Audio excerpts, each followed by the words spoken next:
इस राइट पे क्या लिखा हुआ, if the number can be expressed as N which is equal to A की पावर पी इंटू बी की पावर क्यू इंटू सी की power R and so on. लेकिन यहाँ पे ये भी लिखना चाहिए A B C are prime numbers. तो ये पहली बात तो ये क्या है, ये प्राइम फैक्टराइजेशन की फॉर्म है। अगर तुम्हें किसी भी नंबर को प्राइम फैक्टराइजेशन की फॉर्म में लिखना है तुम आराम से लिख सकते हो, नो एक्सेप्शन। तुम किसी भी नंबर को लिख सकते हो n is equal to a raised to the power p multiplied by b raised to the power q multiplied by c raised to the power r। ऐसा नहीं है कि ये तीन प्राइम के फॉर्म में ही लिखा जाएगा, किसी नंबर को सिंगल प्राइम की फॉर्म में भी लिख सकते हैं डिपेंडिंग ऑन नंबर क्या है, दो प्राइम की फॉर्म में भी लिख सकते हैं, तीन चार पांच कितने भी प्राइम नंबर की फॉर्म में लिख सकते हैं। तो अगर कोई नंबर है ए की पावर पी बी की पावर क्यू सी की power R, where A B C क्या है प्राइम नंबर्स, और जो पावर्स हैं पी क्यू आर ये है नेचुरल नंबर्स। ये बहुत काम की फॉर्म है, ये प्राइम फैक्टराइजेशन बहुत काम की चीज है।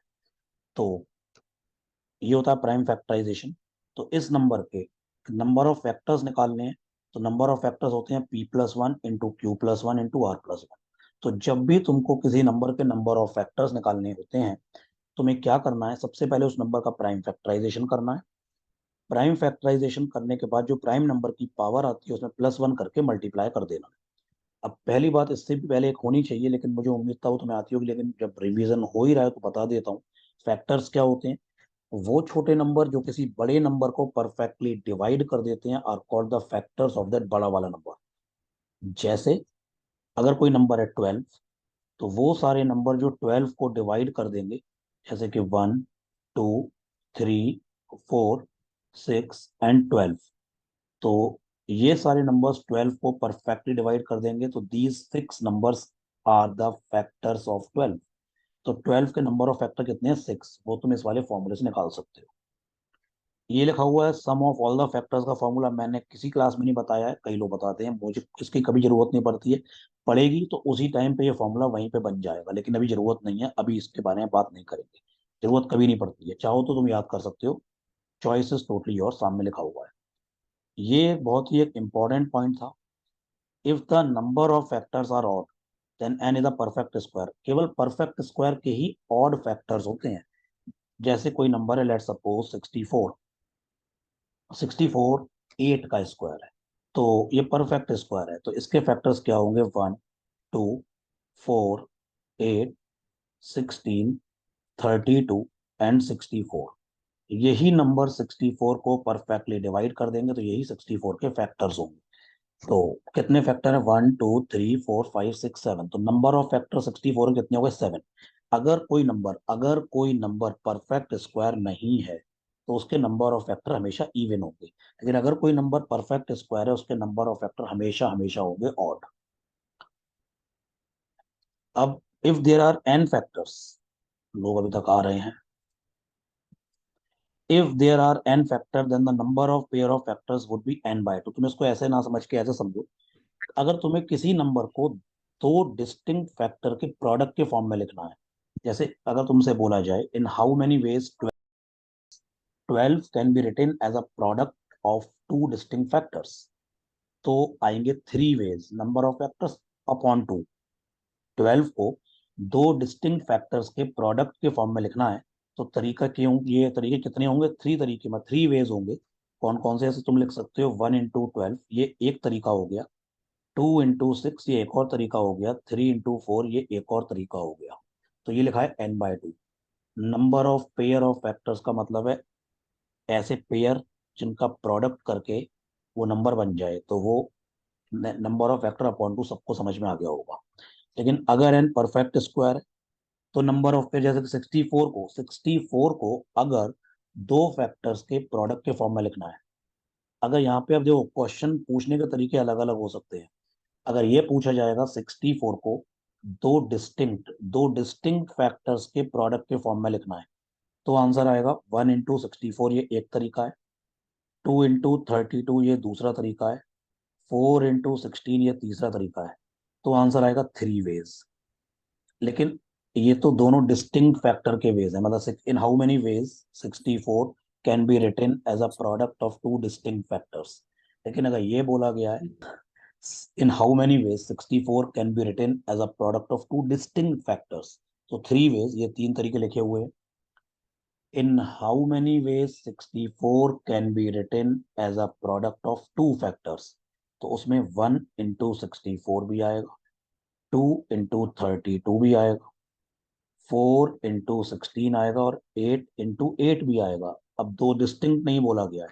In how many ways 64 can be written as a product of two factors, तो उस केस में आंसर हो जाएगा 4 वेज। तो उस केस में आंसर हो जाएगा 4 वेज। इसी नंबर के इवन फैक्टर्स कैसे निकालते हैं सबको पता है, वो वाले फैक्टर जो टू के मल्टीपल्स हैं। ऑड फैक्टर्स कैसे निकालते हैं, टोटल में से इवन माइनस कर दो, या डायरेक्ट भी कर सकते हो, टू की सारी पावर हटा दो, बाकी नंबर के फैक्टर्स निकाल लो।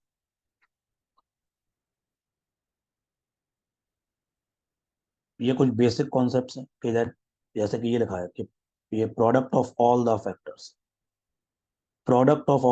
नंबर की power number of factor upon two, number की power a/2, where a is a number of factors. तो किसी भी नंबर के अगर तुमको सभी फैक्टर्स का प्रोडक्ट निकालना है, तो नंबर की power number of factor upon to. तो अगर कोई नंबर है n, मान लो अगर उसके लेट सपोज 12 फैक्टर्स हैं,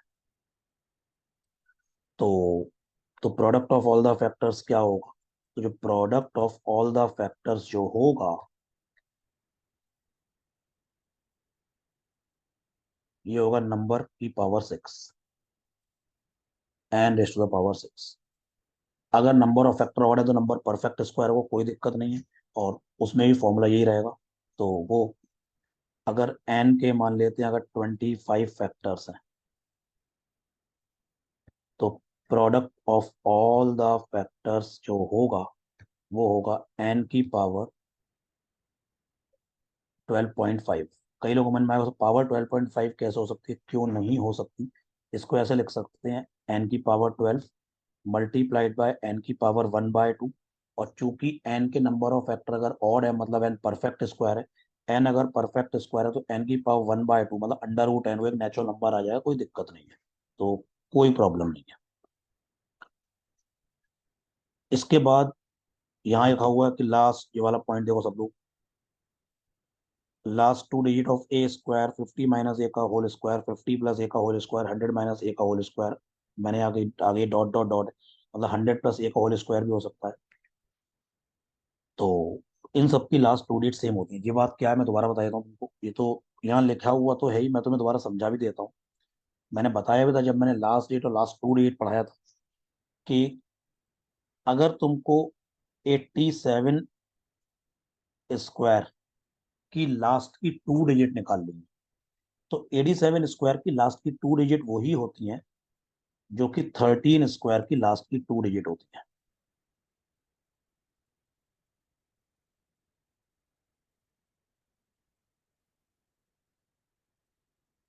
दोबारा बताता हूँ, 87 स्क्वायर, अगर 87 स्क्वायर की लास्ट की टू डिजिट निकालनी है, तो पूरा सॉल्व करने की जरूरत नहीं है। 87 100 से कितना दूर है, 13, तो जो 13 स्क्वायर की लास्ट की टू डिजिट होंगी वही 87 स्क्वायर की लास्ट की टू डिजिट होगी। तो 87 के स्क्वायर निकालोगे तो लास्ट में 69 आएगा ही आएगा, क्योंकि 13 का स्क्वायर 169 होता है, लास्ट टू डिजिट 69। सिमिलरली जैसे अगर तुमसे ये कहा जाए 88 का स्क्वायर निकालो, 88 मतलब निकालना नहीं है, बेसिकली 88 के स्क्वायर की लास्ट की टू डिजिट, तो 88 स्क्वायर की लास्ट की टू डिजिट वही होंगी जो 12 स्क्वायर की लास्ट की टू डिजिट है। क्योंकि 88 100 से कितना दूर है, ये फिर मतलब 100 से ये 12 दूर है, तो जो 12 स्क्वायर की लास्ट की टू डिजिट होंगी दैट इज 44, वही 88 के स्क्वायर की भी लास्ट की टू डिजिट होंगी। वैसे 88 का स्क्वायर जो होता है वो होता है 744। तो लास्ट टू डिजिट से मुझे मतलब है, लास्ट टू डिजिट हो गई है 44। तो अगर नंबर 100 के पास है, तो 100 के पास जितना है उससे देख लिया करो, डिफरेंस 100 से ले लिया करो। अगर नंबर 50 के पास है, तो जितना डिफरेंस है उससे ले लिया करो, कोई दिक्कत नहीं आएगी। जैसे अगर कोई तुमसे कहता है 67 स्क्वायर की लास्ट की टू डिजिट, तो 67 स्क्वायर अगर तुम्हें 50 से कंफर्टेबल हो कोई दिक्कत नहीं, 100 से कंफर्टेबल हो कोई दिक्कत नहीं, मैं तुम्हें दोनों से बता देता हूँ। 67 स्क्वायर की लास्ट की टू डिजिट वही होंगी जो 17 स्क्वायर की लास्ट की टू डिजिट है, क्योंकि 67 50 के कितना पास है 17, मतलब 50 से कितना डिफरेंस है 17। अगर कोई 100 से ज्यादा कंफर्टेबल है तो 67 स्क्वायर बेटा 100 से, 67 जो है 100 से कितना दूर है 33। तो अगर कोई ये कहता है कि 67 स्क्वायर की लास्ट की टू डिजिट वही होंगी जो 17 स्क्वायर की लास्ट की टू डिजिट है, तो इसमें कोई गलत नहीं है, बिल्कुल सही है। और कोई दूसरा स्टूडेंट अगर ये कहता है कि 67 के स्क्वायर की लास्ट की टू डिजिट वही होंगी जो 33 के स्क्वायर की लास्ट की टू डिजिट है, तो वो भी गलत नहीं कह रहा है, वो भी सही कह रहा है। तो 17 का स्क्वायर होता है 289, तो लास्ट की टू डिजिट 89। और 33 का स्क्वायर बेसिकली होता है 1089, तो लास्ट की टू डिजिट 89। तो 67 के स्क्वायर की लास्ट की टू डिजिट 89 होंगी, चाहे तुम 50 से डिफरेंस देख लो, चाहे तुम 100 से डिफरेंस देख लो। तो इस तरह से ये बातें हमने क्लास में भी की थी और यहाँ रिवीजन भी हो गया, समझा भी दिया है। उसके बाद ये क्या गिवन है देखो, ये सब क्या गिवन है, तुम इस चीज की लैंग्वेज में मत समझो, मैं तुम्हें अलग से समझा दे रहा हूँ। अगर कोई नंबर अगर कोई नंबर 24 से एंड होता है और इसकी पावर अगर ऑड होती है, तो लास्ट के टू डिजिट हमेशा होते हैं 24।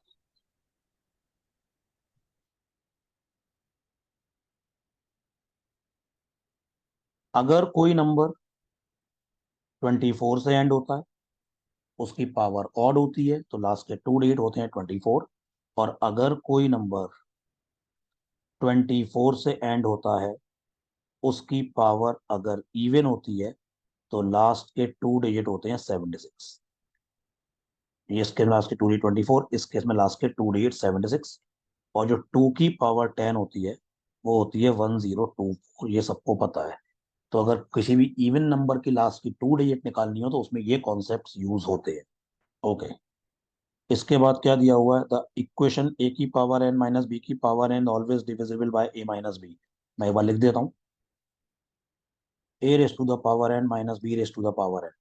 तब मैंने ये बताया था, this expression is always divisible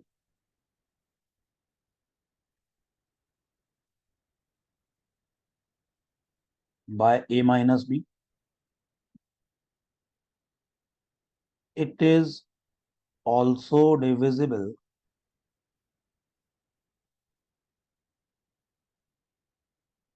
by A plus B if N is even.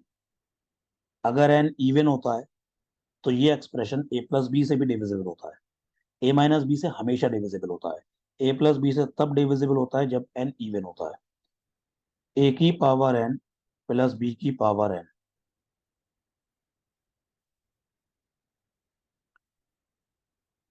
ये डिविजिबल होता है, it is divisible by A plus B if N is odd, if N is odd, if N is odd. This expression is divisible by A plus B if N is odd. और ये जो expression है ये not divisible by, ये a minus b से divisible नहीं होता, it is not divisible by A minus B, it is not divisible by A minus B.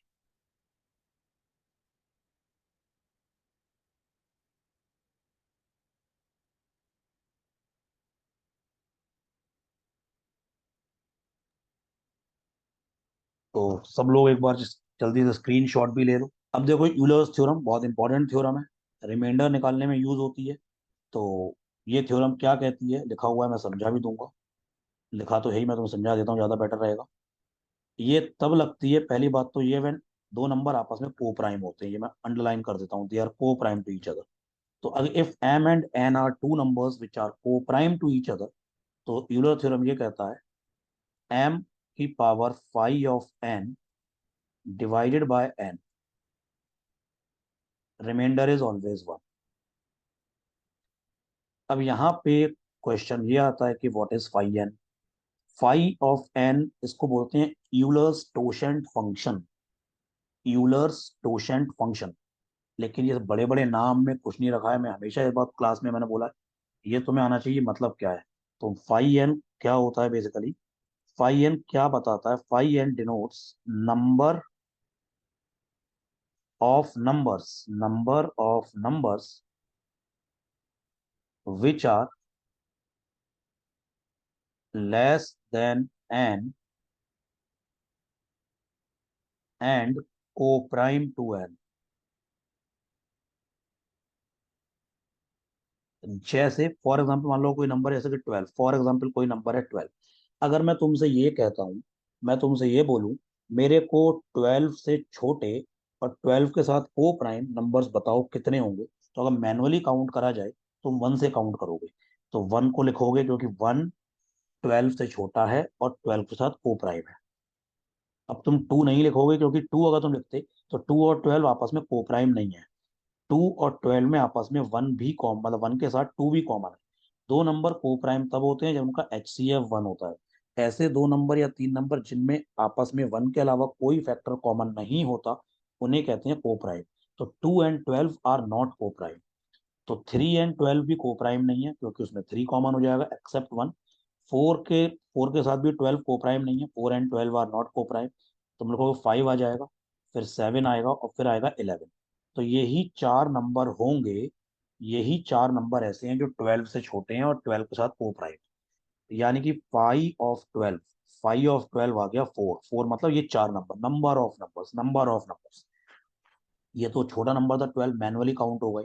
आई मैं बोलूँ 5 ऑफ 1 लाख, तो वो तो मैनुअली नहीं रहेंगे, तो 5 एन का फॉर्मूला होता है। मैं एक बार फॉर्मूला लिख देता हूँ। अगर कोई नंबर एन है, ए की पावर पी इंटू बी की पावर क्यू इंटू सी की पावर आर, यहाँ पे A B C prime numbers हैं। A B C prime numbers मतलब ये प्राइम फैक्टराइजेशन है। तो 5 एन जो होता है वो होता है N into 1 - 1 upon A, 1 - 1 upon B, 1 - 1 upon सी।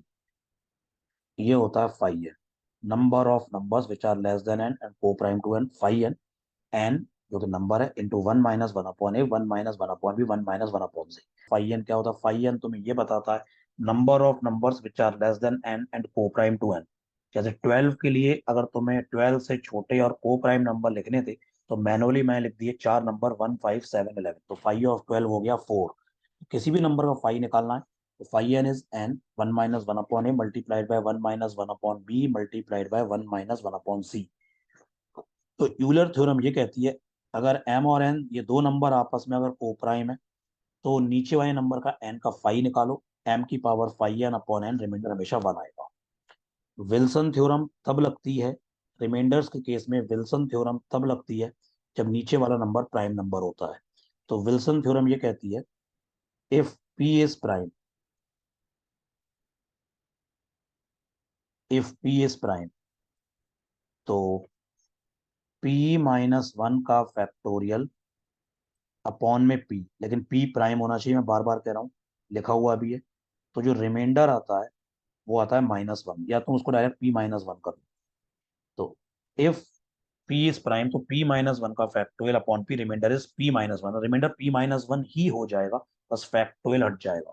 जैसे कोई तुमसे कहता है 12 फैक्टोरियल को डिवाइड करो 13 से और रिमाइंडर बताओ, तो देखो ये 13 प्राइम नंबर है और ऊपर जो 12 है वो 13 - 1 है। बेसिकली ऊपर वाले नंबर में 12 में और नीचे वाले नंबर में 1 का गैप है। तो विल्सन थ्योरम के हिसाब से इस क्वेश्चन का जो रिमाइंडर आएगा वो 12 आएगा। तो रिमाइंडर इज 12, या -1 भी कह सकते हैं। रिमाइंडर माइनस में आता है तो उसको डिवाइजर में उठा के ऐड कर देते हैं। तो तुम चाहे तो रिमाइंडर -1 बोलो या 12 बोलो, फर्क नहीं पड़ने वाला है। तो ये होती है विल्सन थ्योरम। क्लास में मैंने इसके एक दो इसकी इसके बेसिस पे एक दो मतलब कहना चाहिए कि कोरोलरीज भी बताई थी। ये था, ये प्रॉपर विल्सन थ्योरम है। जब ऊपर नीचे गैप एक नंबर का होता है, नीचे वाला नंबर प्राइम होता है, तो p - 1 का factorial upon p, remainder is p - 1। अगर गैप दो नंबर का है, p - 2 का फैक्टोरियल डिवाइडेड बाय p का फैक्टोरियल डिवाइडेड बाय p, लेकिन p प्राइम होना चाहिए, तो जो रिमाइंडर आता है वो 1 आता है। हमेशा याद रखना ये विल्सन थ्योरम की एक कॉरोलरी है, ये विल्सन थ्योरम नहीं है। विल्सन थ्योरम हैशटैग के साथ लिखी हुई है। तो p - 2 का फैक्टोरियल, p - 2 का factorial upon p, remainder is 1। जैसे कोई तुमसे कहता है 11 factorial upon 13, find remainder 11 factorial upon 13, तो नीचे 13 प्राइम नंबर है, ऊपर न्यूमरेटर और डिनोमिनेटर में गैप 2 नंबर का है, गैप 2 का है, तो इसका रिमाइंडर डायरेक्टली कह सकते हैं 1 से। डायरेक्ट रिमाइंडर इज 1, कहाँ से? विल्सन थ्योरम की जो कोरोलरी है वहां से। इसके बाद आता है highest power of n in m factorial. इसका फॉर्मूला ये दिया हुआ है, लेकिन यहाँ पे ये चीज लिखनी होनी चाहिए कि एन प्राइम नंबर है। जैसे हाईएस्ट पावर, तुम इसको ना देख के ऐसे देखो, highest power of any prime number P in a factorial.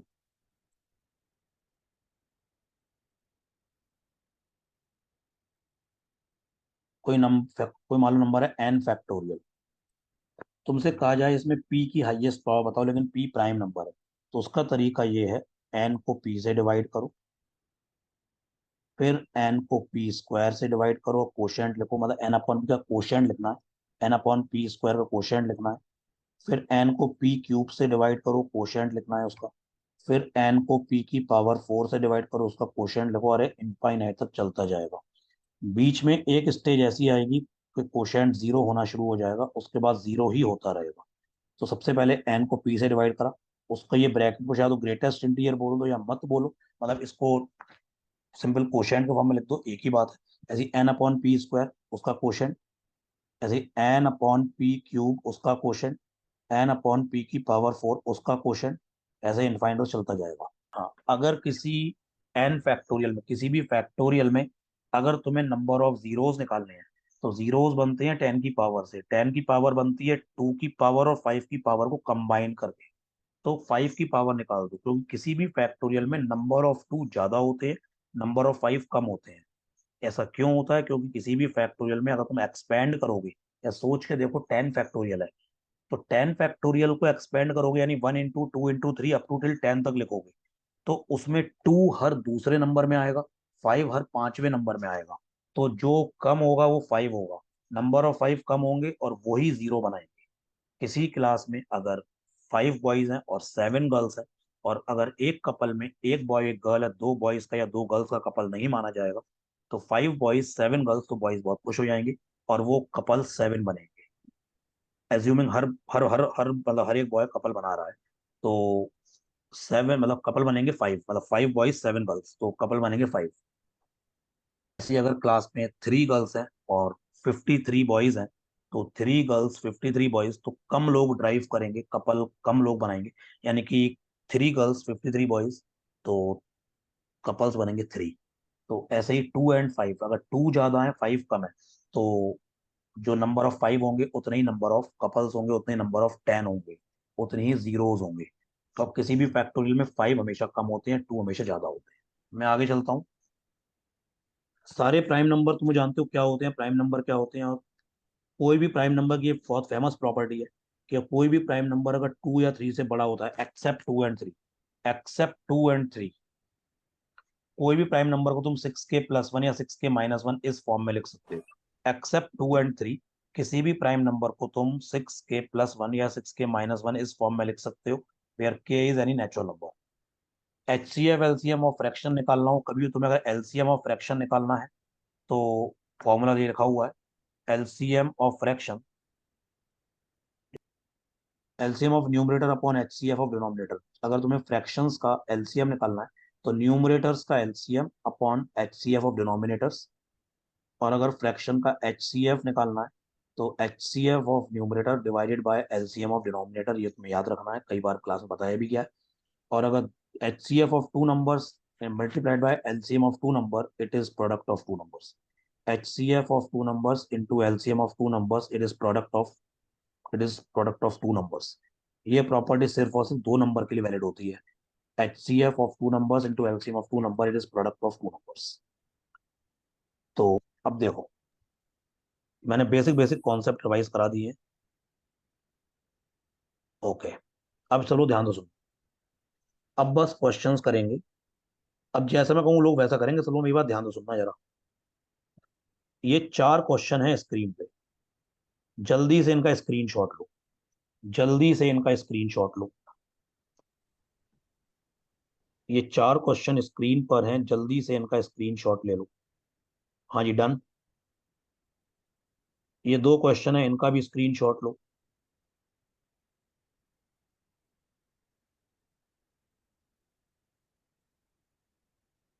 I hope सब लोगों ने स्क्रीनशॉट ले लिया होगा। बहुत बढ़िया, बहुत ही बढ़िया, बहुत ही बढ़िया। ये 3 क्वेश्चंस हैं, इनका भी स्क्रीनशॉट लो।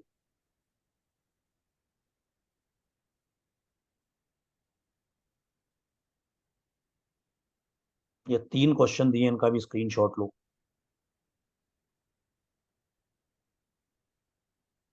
बहुत बढ़िया। ये 9 क्वेश्चंस हैं, इन 9 क्वेश्चंस को करो।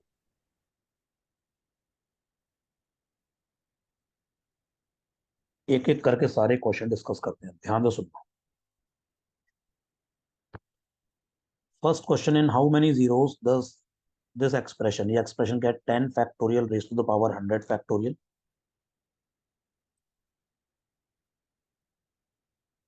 Multiplied by 100 factorial raise to the power 10 factorial. इस पूरे एक्सप्रेशन के एंड में कितने जीरोस हो? पावर को मत देखो, पावर बाद में देखेंगे, पहले ही सिर्फ ये 10 फैक्टोरियल देखो। तो ये तो सबको समझ में आना चाहिए अब ऑन द स्पॉट के 10 फैक्टोरियल के एंड में कितने जीरोस होते हैं? 2। तो कैसे निकालेंगे? 10/5, सिंपल, 10/5 दैट इज 2। तो यानी कि ये 10 फैक्टोरियल जो है वो सम नंबर इंटू 10 की पावर 2 और होल की पावर 100 फैक्टोरियल ऐसे लिख सकते हैं। और 100 फैक्टोरियल के एंड में कितने जीरो होते हैं? वो 24 होते हैं। निकाल भी सकते हो, वैसे ये बहुत कॉमन है, सब लोग को पता भी होता है, लेकिन कैसे निकालेंगे, निकालने की जरूरत पड़ जाए तो 100 को डिवाइड करेंगे 5 से, फिर इसके बाद 100 को डिवाइड करेंगे 25 से, और दोनों का कोशेंट लिख देंगे। तो ये हो गया 100/5 दैट इज 20, 100/25 दैट इज 4। तो यानी कि 100 फैक्टोरियल के एंड में कितने जीरो होते हैं? 24। तो 100 फैक्टोरियल का मतलब हो गया some non zero number into 10 की पावर 24 और होल की पावर 10 फैक्टोरियल। तो ये जो मतलब पहले वाले ब्रैकेट में ये जो 10 स्क्वायर है उससे पहले तो नॉन जीरो नंबर है, तो उसकी पावर कुछ भी हो फर्क नहीं पड़ेगा, नॉन जीरो नंबर की पावर कुछ भी हो एंड में जीरो नहीं आएगा, जीरो 10 की पावर से ही आते हैं। तो ये हो गया 10 की पावर 2 होल की पावर 100 फैक्टोरियल मल्टीप्लाइड बाय 10 की पावर 24 होल की पावर 10 फैक्टोरियल। तो इसे बोल सकते हैं, मैं यहाँ लिख रहा हूँ 10 की power 2 into 100 factorial multiplied bye 10 की पावर 24 इंटू 10 फैक्टोरियल। और जब भी मल्टीप्लाई में बेस सेम होता है तो पावर्स ऐड होती हैं। बेस 10 है तो ये ओवरऑल बन गया, इसको मैं ओवरऑल बोल सकता हूँ, मैं यहाँ लिख रहा हूँ मैं 10 की power 2 multiplied by 100 factorial plus 24 multiplied by 10 factorial. और जो 10 की पावर होती है उतने ही नंबर ऑफ जीरोज होते हैं, तो नंबर ऑफ जीरोज आ गया fourth option, 2 into 100 factorial plus 24 into 10 factorial. Correct answer is fourth option. पहले क्वेश्चन का आंसर सबको क्लियर होना चाहिए, बहुत सिंपल करके बताया गया है।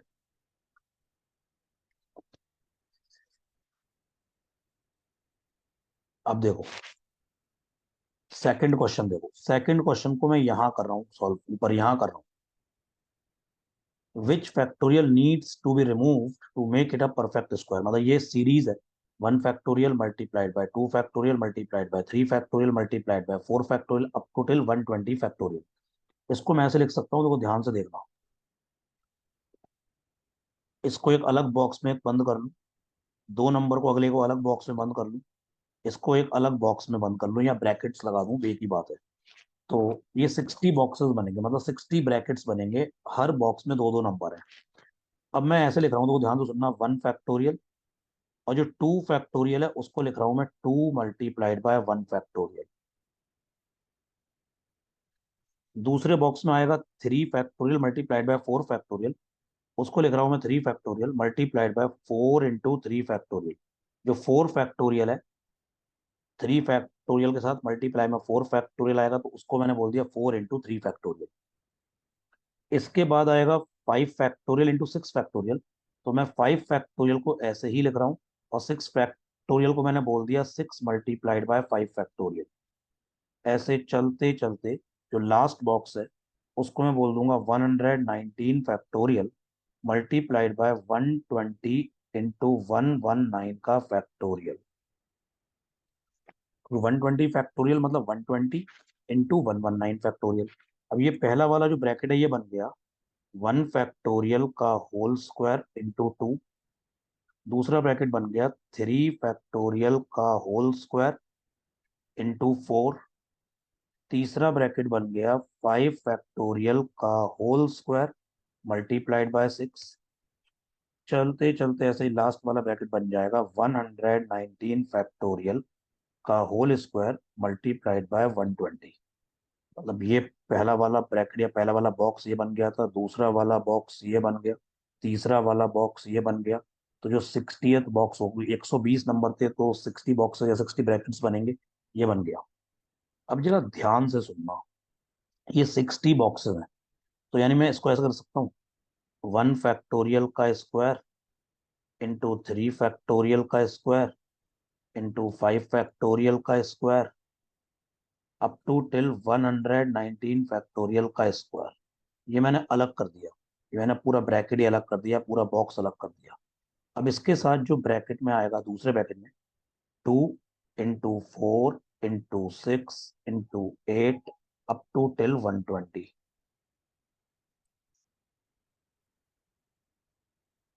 इस वाले 2 को मैं बोल सकता हूँ 2 इंटू 1। इस वाले 4 को मैं बोल सकता हूँ 2 मल्टीप्लाइड बाय 2। इस वाले 6 को मैं बोल सकता हूँ 2 मल्टीप्लाइड बाय 3। इस वाले 8 को बोल सकता हूँ 2 मल्टीप्लाइड बाय 4। और सारे बीच में ब्रैकेट्स में मल्टीप्लाई आएगा। और ये लास्ट में जो ये 120 है, इसे बोल सकता हूँ 2 इंटू 60।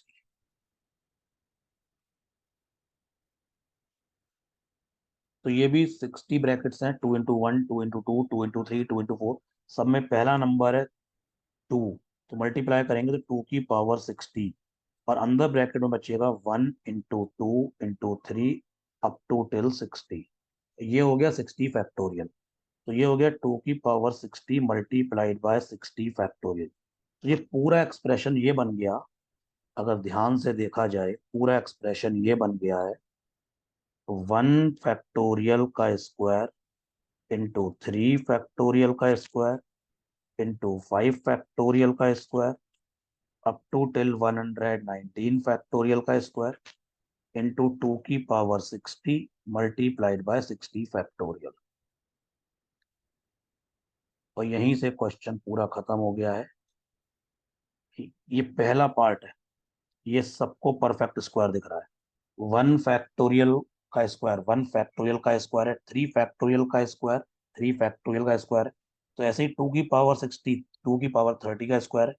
तो अब बचता है 60 फैक्टोरियल। तो पूछा गया कौन सा फैक्टोरियल निकाल दिया जाए ताकि रिमेनिंग परफेक्ट स्क्वायर आ जाए। तो अगर इसमें मैं 60 फैक्टोरियल अलग कर दूं, इसमें 60 फैक्टोरियल निकाल दूं, तो रिमेनिंग पोर्शन ये बचेगा, रिमेनिंग पोर्शन ये बचेगा इतना जो रेड बॉक्स में लिखा है, वो एक परफेक्ट स्क्वायर है। तो कौन सा फैक्टोरियल निकाला जाएगा? आंसर है 60 factorial. Answer is 60 factorial. Which factorial must be removed? Answer is 60 factorial, third option. अगला देखो क्वेश्चन नंबर 3। दो तरीके से बताऊंगा, थर्ड को दो तरीके से बता देता हूँ। ये एक नंबर है 2 की पावर 28, 2 की पावर 28 -1। ये एग्जैक्टली दो नंबर से डिविजिबल है और वो दोनों नंबर 120 और 130 के बीच में है। तो जब ये एक्सप्रेशन दो नंबर से डिविजिबल है और वो दो नंबर 120 और 130 के बीच में है, तो वो दोनों नंबर जो 120 और 130 के बीच के दो नंबर होंगे, वो दोनों नंबर इसके फैक्टर होंगे। अब इस और वो दोनों नंबर जब 120 130 के बीच में है और ये 2 की पावर में है, तो 2 की पावर 7 जो होता है 128, वो इनके बीच में है। तो इसको 2 की पावर 7 में कन्वर्ट करो। इसको लिख सकते हैं 2 की पावर 7 होल की पावर 4, और इसे लिख सकते हैं 1 की पावर 4, फर्क नहीं पड़ेगा। तो ये हो गया 128 की पावर 4 -1 की पावर 4। ये एक्सप्रेशन ऐसे लिख सकता हूँ। और अब a की पावर n माइनस बी की पावर n हमेशा डिविजिबल होता है ए माइनस बी से। तो ये एक्सप्रेशन 28 - 1, सॉरी 128 - 1, 128 - 1, दैट इज 127 से भी डिविजिबल होगा। और अगर एन इवन होता है, पावर अगर इवन होती है, तो ए की पावर एन माइनस बी की power n a plus b से भी डिविजिबल होता है। तो ये वाला एक्सप्रेशन 128 + 1 129 से भी डिविजिबल होगा। तो वो दो नंबर मेरे को मिल गए हैं, उनका सम निकालना है। तो 127 और 129 का सम आ जाएगा 256। One way to solve the problem is this, जो कि बहुत टफ नहीं था। One way to solve the problem is this, एक और तरीका बता रहा हूँ, वो एक लाइन में हो जाएगा। 2 की पावर 28 - 1, ध्यान से देखना जरा। ये जो नंबर है 2 की पावर 28 - 1, ये नंबर एक ऑड नंबर है।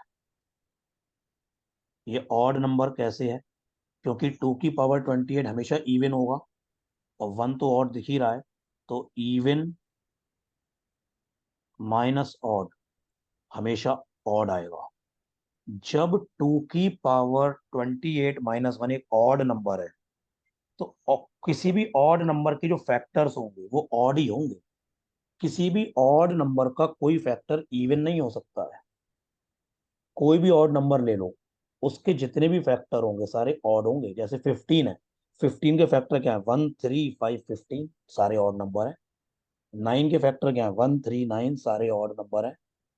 33, उसके कितने फैक्टर हैं? एक तो 1 फैक्टर, एक 3 फैक्टर, एक 11 फैक्टर, एक 33 फैक्टर है। सारे ऑड नंबर हैं। तो इसके जो फैक्टर्स होंगे वो ऑड होंगे। तो वो दो नंबर जो इसके फैक्टर है वो दोनों ऑड नंबर होंगे। वो दोनों फैक्टर भी, बोथ फैक्टर्स आर ऑड।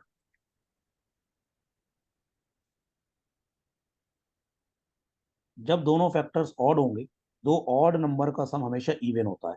तो इन जो भी दो फैक्टर्स निकलेंगे वो ऑड निकलेंगे, उनका सम हमेशा इवन होगा, और इवन एक ही ऑप्शन में है। ये तरीका तब लगेगा जब ऑप्शन में एक ही इवन है, लेकिन मैंने ऑप्शन में एक ही इवन दिया है। तो आंसर इज, बिना कुछ करे 256 आ सकता है। व्हाट इज द यूनिट डेट ऑफ द फॉलोइंग प्रोडक्ट? देखो, ये पहला ब्रैकेट है 8 - 5, दूसरा ब्रैकेट है 8² - 5², तीसरा ब्रैकेट है 8³ - 5³। यदि चौथा ब्रैकेट आएगा 8 की पावर 4 - 5 की पावर 4। पांचवा ब्रैकेट आएगा 8 की पावर 5 - 5 की पावर 5। जरा ध्यान से देखना।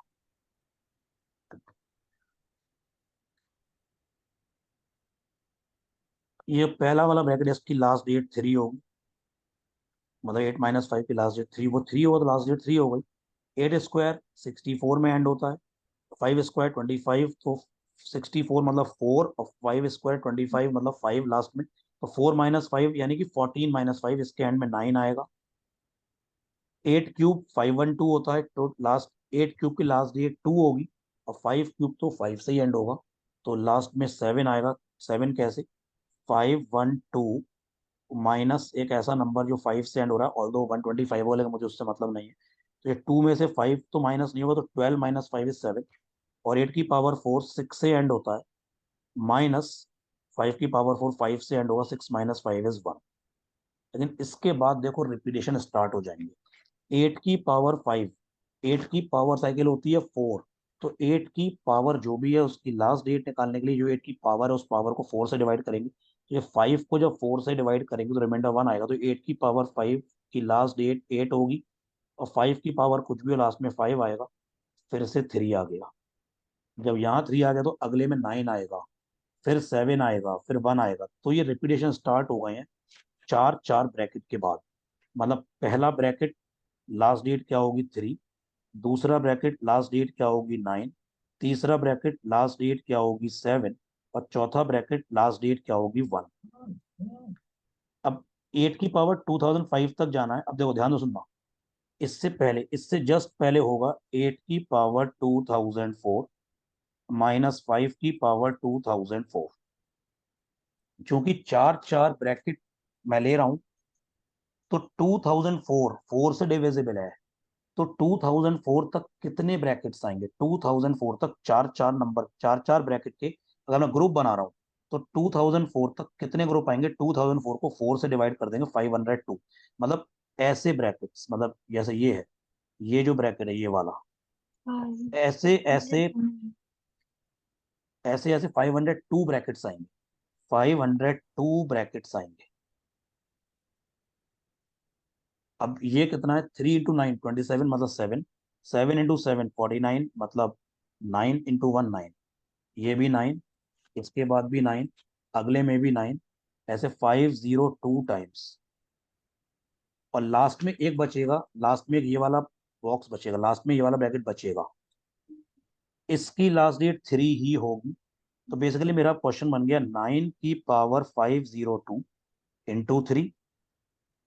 9 की पावर जब भी ऑड होती है तो लास्ट डेट हमेशा होती है 9, और 9 की पावर जब भी इवन होती है, 9 की पावर जब भी इवन होती है तो लास्ट डेट क्या होती है? 1। हमेशा 9 की पावर ऑड। माय मिस्टेक, ये मेरी मिस्टेक है कैलकुलेशन। तो 2004 को जब 4 से डिवाइड करेंगे 501 आएगा। 2004 को जब 4 से डिवाइड करेंगे तो 501 आएगा। तो 501 ब्रैकेट्स होंगे, तो 9 की पावर 501 आएगा। तो 9 की पावर ऑड लास्ट में 9 होता है, 9 की पावर इवन लास्ट में 1 आता है। तो ये 9 की पावर ऑड है, तो यानी कि 9 × 3 27, 7, लास्ट डेट इज 7। तो इस पूरे एक्सप्रेशन की लास्ट डेट होगी 7। माई मिस्टेक, ये 501 ब्रैकेट्स आएंगे, बिल्कुल सही। फाइंड द रिमाइंडर, इसको जल्दी से देखते हैं। क्वेश्चन है 198 raise to the power 79, it is divided by 27। देखते ही आंसर 0 आना चाहिए, ध्यान दो सुनो। तुम इसको लिख सकते हो 198 3 से डिविजिबल है, क्योंकि 8 + 9 3 की डिविजिबिलिटी सम ऑफ डेट्स पे डिपेंड करती है। 198 की पावर 79 का मतलब है 198 इंटू 198 इंटू 198 79 टाइम्स। तो 1 + 9 10 + 8 18। तो 18 3 से डिविजिबल है, मतलब 198 3 से डिविजिबल है। इसको ऐसे लिख सकते हैं, 198 को बोल सकते हैं 3 × 66। तो इसको ऐसा बोल सकते हैं 3 की पावर 79 मल्टीप्लाइड बाय 66 की पावर 79 डिवाइडेड बाय 27। और बेटा 27 जो होता है वो 3³ होता है ना, तो इसको ऐसे बोल सकते हैं 3 की पावर 79 मल्टीप्लाइड बाय 66 की पावर 79 डिवाइडेड बाय 3³। और यार 3³ तो 3 की पावर 79 को डिवाइड कर देगा, 3³ तो 3 की पावर 79 का फैक्टर है, 3³ कैंसिल हो जाएगा। तो जो बचेगा वो कोशेंट बचेगा, रिमाइंडर इज 0। रिमाइंडर इज 0, मतलब इजीएस्ट वे इसका आंसर इज 0। देखते हैं आंसर आना चाहिए। तो 198 raise to the power 79 when divided by 27, remainder is 0। जल्दी से नेक्स्ट क्वेश्चन पर आते हैं। अच्छा क्वेश्चन, 6 क्वेश्चन काफी अच्छा है। A natural number when divided by d and 3d leaves remainder 6 and 36 respectively. एक नेचुरल नंबर है, जब इसको d से डिवाइड किया तो जो रिमाइंडर आया वो आया 6। और जब इसी नंबर n को अगर मैं डिवाइड करता हूं लेट सपोज 3d से, तो जो रिमाइंडर आया है वो आया है 36। एक बात बताओ, पहले मैं इसको प्रायोरिटी दे रहा हूं, पहले इसको देखो जरा। अगर n when dividing by 3d remainder is 36, तो मैं कह सकता हूं n कुछ ऐसा होगा 3d multiplied by k where k is some quotient plus 36। n कुछ ऐसा होगा dividend is equal to divisor into quotient plus remainder, ऐसा होता है। तो where k is quotient 3d is divisor, तो n जो होगा वो 3d multiplied by k plus 36 ऐसा होगा। अब जब n को जब d से डिवाइड करेंगे तो बेसिकली 3kd प्लस 36, इसको d से डिवाइड करेंगे और इसका रिमाइंडर 6 आना चाहिए। अब ये 3kd तो d से डिविजिबल है, 3kd मतलब 3k इंटू डी। कोई भी नंबर जिसमें d का मल्टीप्लाई हो रहा है वो तो d से डिविजिबल होगा, इसका रिमाइंडर 0 होगा। इसका मतलब 36 को जब d से डिवाइड करेंगे तो जो रिमाइंडर आएगा वो 6 आएगा। जब 36 को डी से डिवाइड किया और रिमाइंडर 6 आया, इसका ये मतलब है 36 को जब डी से डिवाइड किया और रिमाइंडर 6 आया, इसका मतलब 36 में से अगर 6 अलग कर दे, मतलब 30 को जब डी से डिवाइड करेंगे तो रिमाइंडर आना चाहिए 0।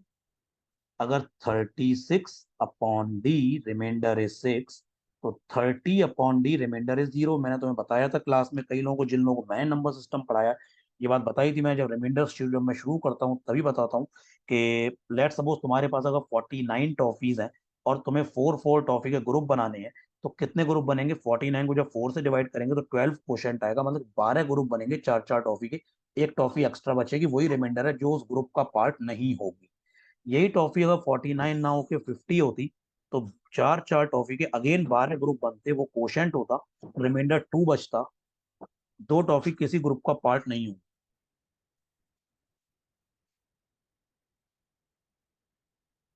यानी कि मैथमेटिकली मतलब ये है कि 49 upon 4 remainder is 1, 50 upon 4 remainder is 2। तो अगर मैं जब 50 टॉफीज है उसमें से जो रिमाइंडर 2 बच रहा है, वो 2 टॉफीज पहले ही अलग कर लूं और 48 टॉफी बच जाए, तो 48 अपॉन 4 रिमाइंडर 0 आएगा, तो ग्रुप पूरे बन जाएंगे। तो यही मतलब है 36 को अगर डी से डिवाइड किया रिमाइंडर 6 आया, तो 36 में से 6 अलग कर लो, 30 divided by d remainder is 0। अब जब 30 डी से डिविजिबल है, तो 30 डी का मल्टीपल होना चाहिए या फिर D is a factor of 30।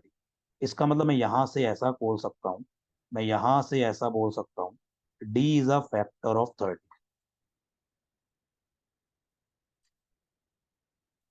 30 के फैक्टर 1 2 3 5 6 10 15 30।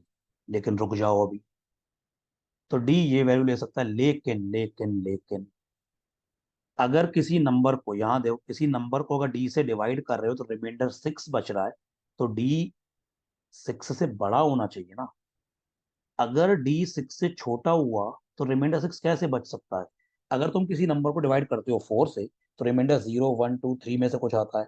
तुम किसी नंबर को डिवाइड करते हो 9 से, तो रिमाइंडर 0 से 8 तक कुछ आता है। तो अब किसी नंबर को तुम डिवाइड कर रहे हो डी से और रिमाइंडर 6 आ रहा है, तो जो डी है वो 6 से बड़ा होना चाहिए। तो 1 रिजेक्ट हो गया, 2 रिजेक्ट हो गया, 3 रिजेक्ट हो गया, 5 रिजेक्ट हो गया, 6 रिजेक्ट हो गया। डी अगर 10 होता, डी, अब अगर इफ अगर डी की वैल्यू 10 होती, तो 3D कितना होता? 30। 3D 30 होता। तो एन को जब तुम 3D से डिवाइड कर रहे हो, मतलब एन को अगर तुम 30 से डिवाइड करते हो 3D से, तो रिमाइंडर 36 आता है, ऐसा क्वेश्चन में बोला गया है। क्या ये पॉसिबल है? किसी नंबर को एन को अगर 30 से डिवाइड करोगे तो रिमाइंडर तो 30 से छोटा ही आएगा ना। एन को 30 से डिवाइड करने पर रिमाइंडर 36 नहीं आ सकता है, इसलिए एन की वैल्यू 10 भी है, डी की वैल्यू 10 भी रिजेक्ट हो जाएगी। तो डी की केवल दो वैल्यू चलेंगी, 15 and 30। How many values can d take? D can take only two values. How many values can d take? D can take only two values. वो दो वैल्यू क्या होंगी? 15 एंड 30। वो वैल्यू क्या होंगी? 15 एंड 30। अभी इन तीनों का डिस्कशन 5 मिनट्स बाद करेंगे, जस्ट। तो एक काम करो, ये 10 से लेके 20, इस पूरी स्लाइड का स्क्रीनशॉट, इस पूरी स्लाइड का स्क्रीनशॉट। इसमें 11 क्वेश्चन है, 11, 10 11 12 13 14 15 16 17 18 19 20। इसको पहले करो, सारे एक साथ डिस्कस, ये वाले 11 और पीछे के 3 14 क्वेश्चन एक साथ डिस्कस करेंगे। तो सब लोग ये करें। 3 क्वेश्चन ये भी बचे हुए हैं, तो देखो, पहले इन 3 क्वेश्चन को देखते हैं सब लोग। अब देखेंगे स्क्रीन की तरफ, सब लोग देखेंगे। Please focus on the screen now. देखिए, 7th क्वेश्चन है, if n factorial is divisible bye 1001 का square, find the least possible value of n। Question क्या बोलता है? n फैक्टोरियल को जब डिवाइड करेंगे 1001 के स्क्वायर से, तो 1001 मल्टीप्लाइड बाय 1001। कई बार मैंने तुम्हें बताया, या सब लोगों ने बताया ही होगा तुमको, 1001 जो होता है, ये बहुत ही एक फेमस नंबर है, 7 × 11 × 13।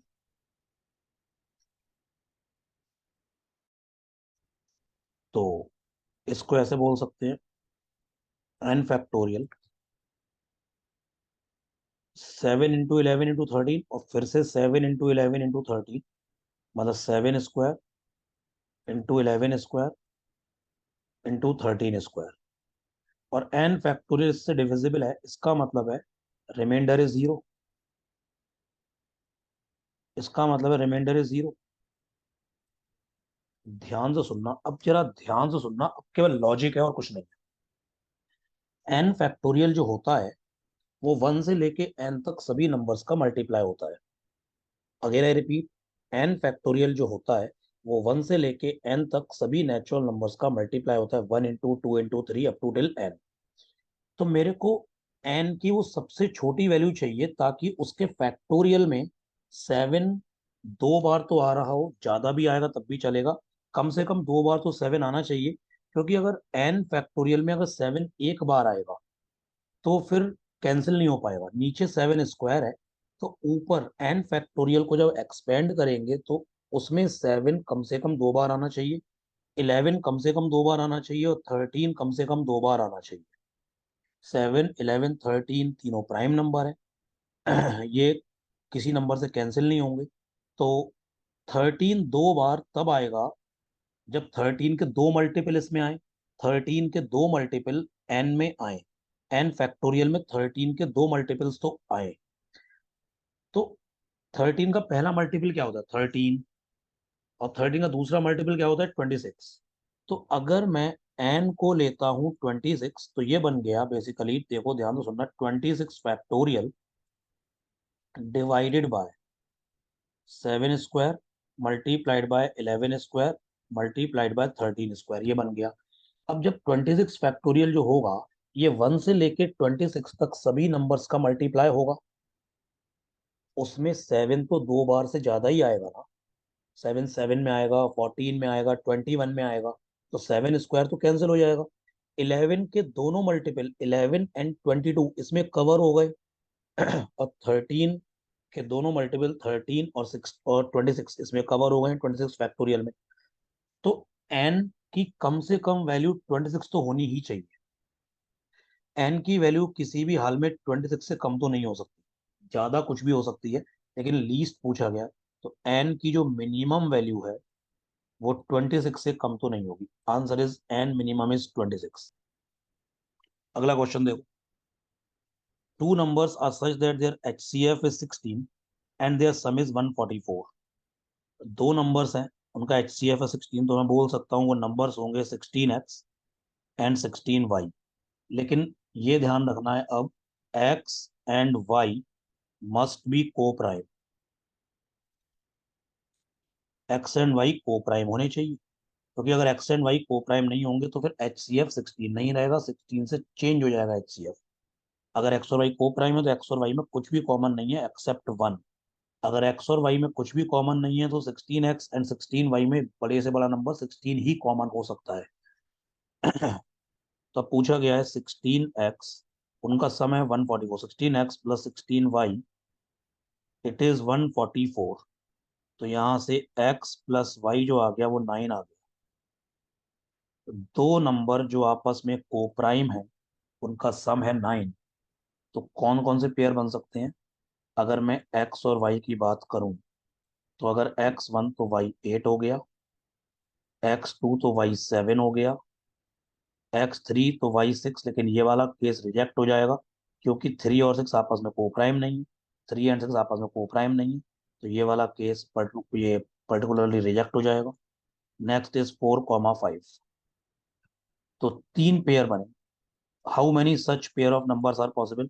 जैसे x और y की वैल्यू 1 और 8 के करस्पॉन्डिंग पहला पेयर बनेगा 16x और 16y में, 16 into 1 एंड 16 into 8, मतलब 16 and 128।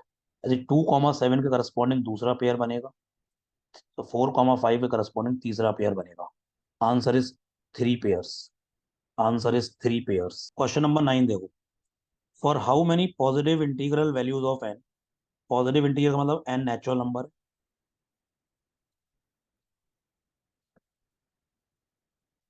Which is less than equal to 10,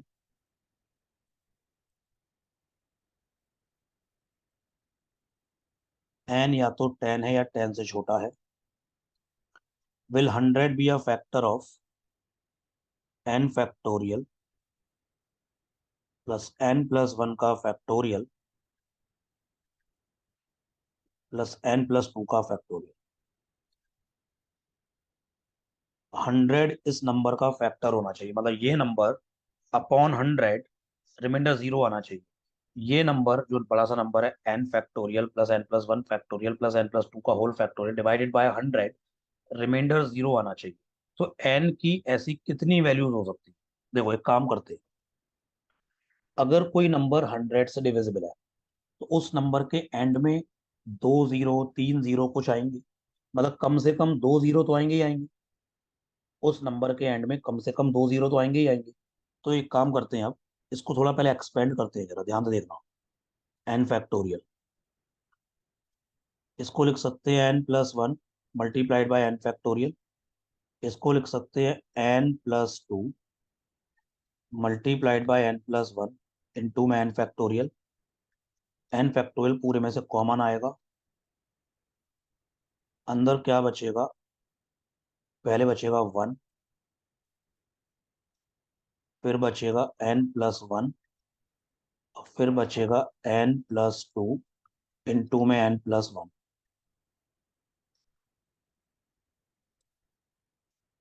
इसके बाद एन फैक्टोरियल, अंदर क्या बचा? ये n plus one n plus two plus N plus two into में एन प्लस वन।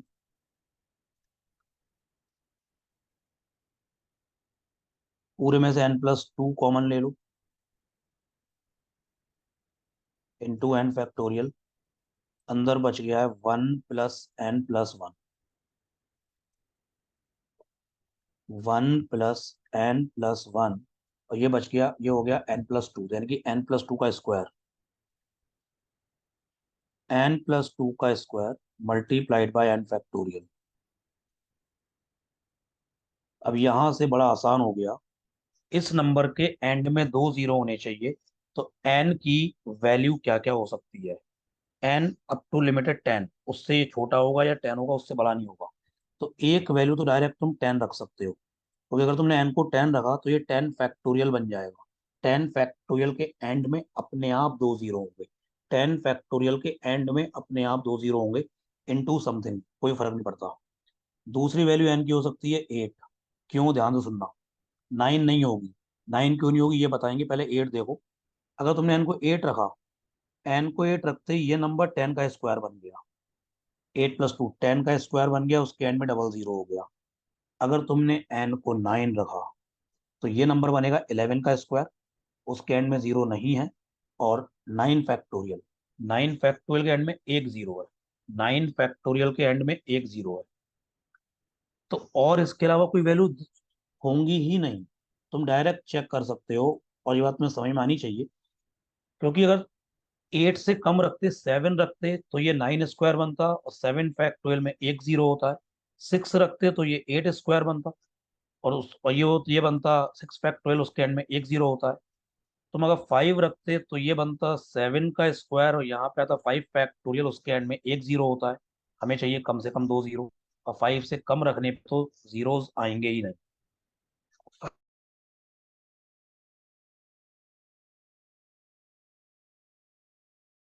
की वैल्यू तुम्हें, कई लोगों ने शायद इसमें ऐसे किया होगा, शायद जो N factorial plus N plus one का factorial plus N plus two का फैक्टोरियल था, उसी में रखना शुरू करा value.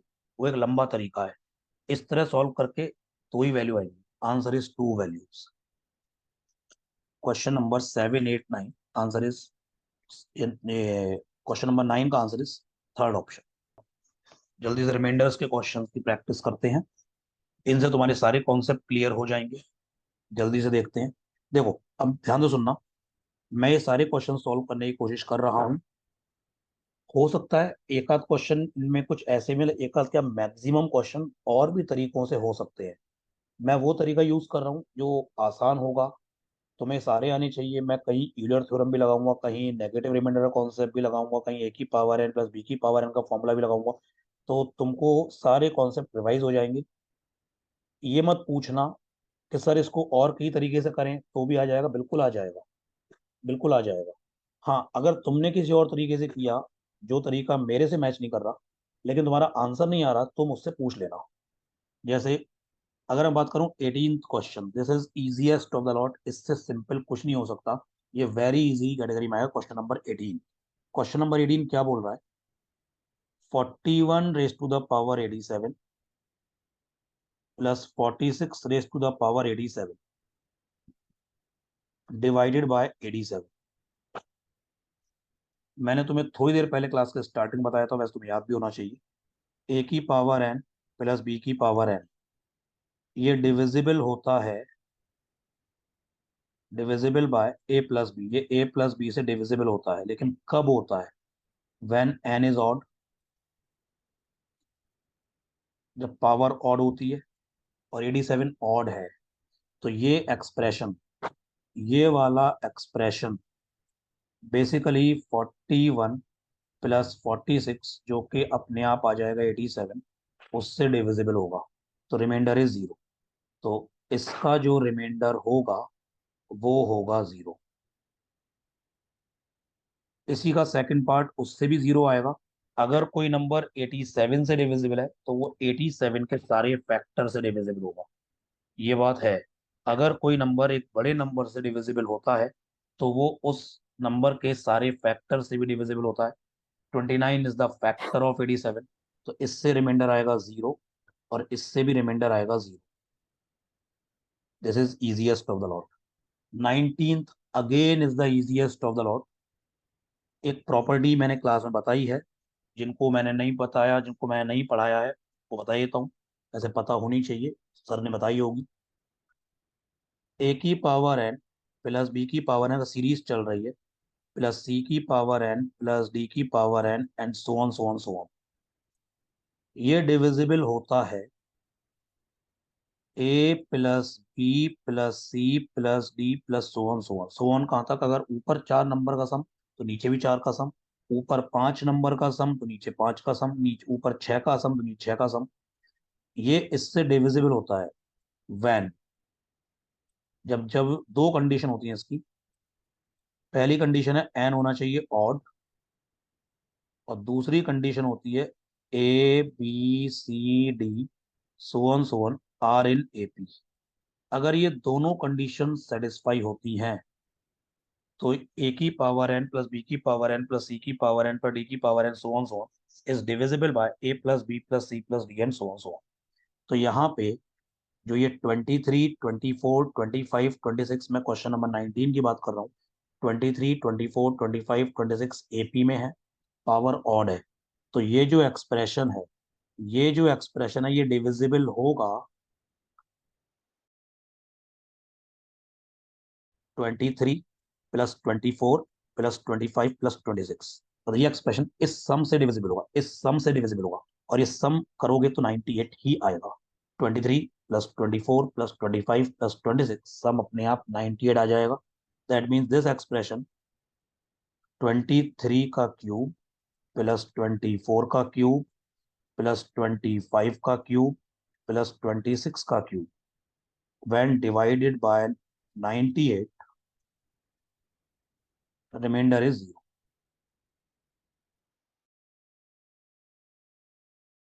Reminder is zero, remainder is zero. तो इसका भी आंसर है जीरो।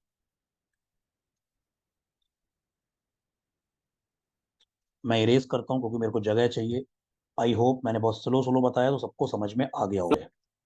तो 18 हम लोगों ने कर लिया है, 19 हम लोगों ने कर लिया, बहुत जल्दी हो गया। क्वेश्चन नंबर 10 पर आओ। क्वेश्चन नंबर 10 क्या बोलता है? 3 की पावर 116 अपॉन 28। वैसे ये क्वेश्चन यूलर्स थ्योरम से भी हो जाएगा, क्योंकि 3 एंड 28 को प्राइम है, तो उसके लिए तुमको 28 का फाई निकालना पड़ेगा। लेकिन अगर यूलर को 2 मिनट के लिए साइड में रखो, यूलर को 2 मिनट के लिए साइड में रखो अगर, सबको ये तुरंत दिखना चाहिए, मन में आना चाहिए यार, मतलब इतनी प्रैक्टिस के बाद ये मन में आना चाहिए। 3 क्यूब 27 होता है,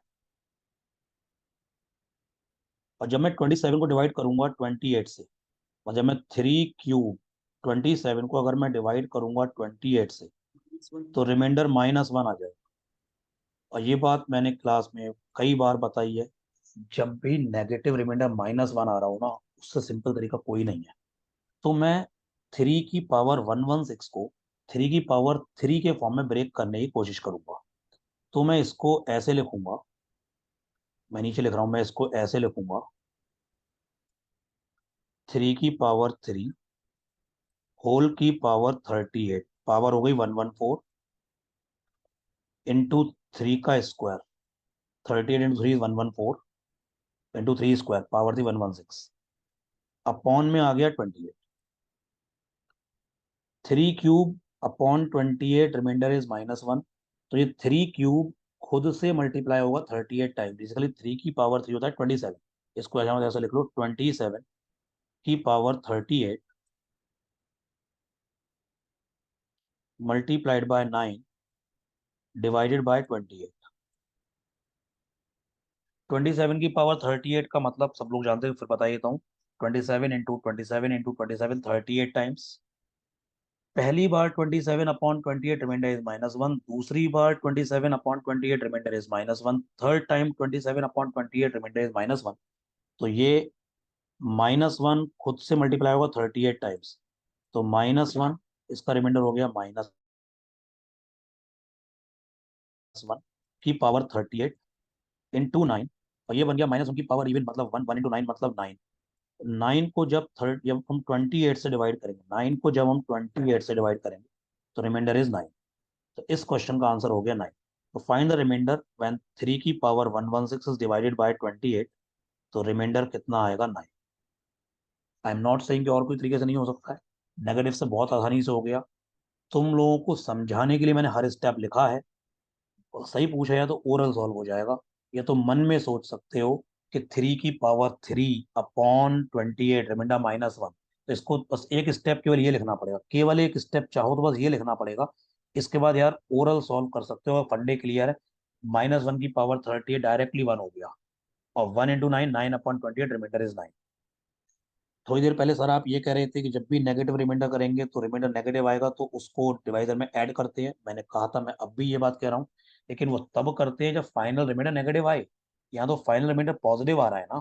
अगर ये फाइनल रिमाइंडर नेगेटिव आता, मैं डिवाइजर में पक्का ऐड करता, लेकिन फाइनल रिमाइंडर पॉजिटिव आ रहा है तो मैं ऐड नहीं करूंगा। अगला देखो, क्वेश्चन नंबर 11।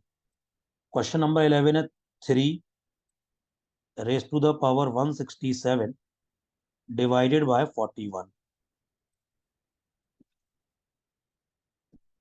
सिंपल है, 41 एक प्राइम नंबर है, इसका 540 होगा। कभी भी किसी भी प्राइम नंबर का फाई, किसी भी प्राइम नंबर का फाई हमेशा उससे कम होता है। तो 5 ऑफ 41, ये हो गया है 40। तो 3 और 41 को प्राइम है तो यूलर डायरेक्ट लगेगी। तो मैं कह सकता हूँ 3 की power 40 divided by 41 reminder is 1। मेरे को 3 की वो पावर मिल गई जो 41 से डिवाइड होकर रिमाइंडर 1 दे रही है, वो है 3 की पावर 40। तो जो 3 की पावर 167 है, उसको मैं 3 की पावर 40 में कन्वर्ट करने की कोशिश करूंगा। तो मैं इसको ऐसे बोलूंगा कुछ, 3 की पावर 40 होल की पावर 4, पावर हो गई 160, 3 की पावर 7 बच गई है, डिवाइडेड बाय 41। जस्ट वन में जस्ट 30 सेकेंड्स।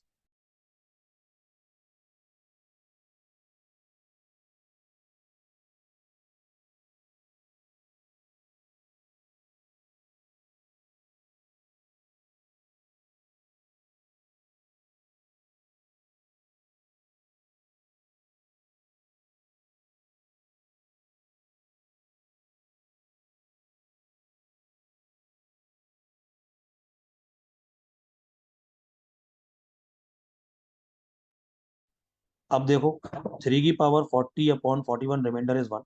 तो इसका रिमाइंडर 1, 1 की पावर 4 है तो रिमाइंडर 1 हो गया।